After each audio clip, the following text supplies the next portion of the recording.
সাপ্তাহিক ছুটির দিনেও রাজধানী মালে থেকে প্রায় ২৪৩ কিলোমিটার দূরবর্তী লামুগান আইল্যান্ডে কর্মরত প্রবাসীদের দোরগোড়ায় ই-পাসপোর্ট তৈরিতে ভ্রাম্যমাণ সেবা চালু করেছে বাংলাদেশ দূতাবাস। প্রবাস বান্ধব দূতাবাসের এই বিশেষ কনসুলার ও কল্যাণ ক্যাম্পে ব্যাপক উৎসাহ ও উদ্দীপনা নিয়ে বিভিন্ন সেবা গ্রহণের জন্য উপস্থিত হন দ্বীপটিতে কর্মরত বাংলাদেশিরা। এই সময় ই-পাসপোর্ট, জন্ম নিবন্ধন ও ফ্রি মেডিকেল সহ ৬০ জন সেবাগ্রহীতা বিভিন্ন কনসুলার সেবা গ্রহণ করেন।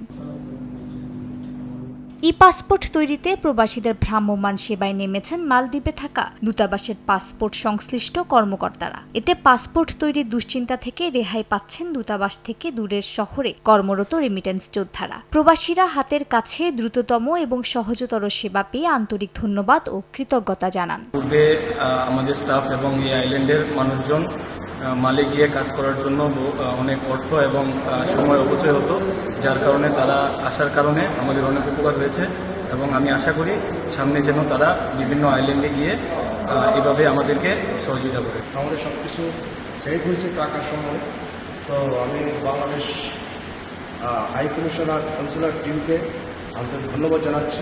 এ ধরনের প্রবাস বান্ধব কনসুলার সেবা রাজধানী মালে সহ বিভিন্ন আইল্যান্ডে বাংলাদেশি অধ্যুষিত এলাকায় পর্যায়ক্রমে প্রদান করা হবে বলে জানান হাই কমিশনার। আমরা চেষ্টা করব ভবিষ্যতে আরো বিভিন্ন যে আমাদের আইল্যান্ডগুলো রয়েছে মালদ্বীপ, সেগুলোতেও আমাদের এই কার্যক্রমকে বিস্তৃত করার, যাতে করে আমাদের প্রবাসী বাংলাদেশিরা সেখানে বসেই তাদের এই সেবাটি পেতে পারেন। মালদ্বীপে প্রবাসীরা এই ধরনের ভ্রাম্যমাণ সেবায় দূতাবাস সেবা গ্রহণের নানা জটিলতা থেকে রেহাই পাবেন বলে মনে করেন প্রবাসী বাংলাদেশিরা। একই সঙ্গে এই উদ্যোগ অব্যাহত রাখারও আহ্বান তাদের।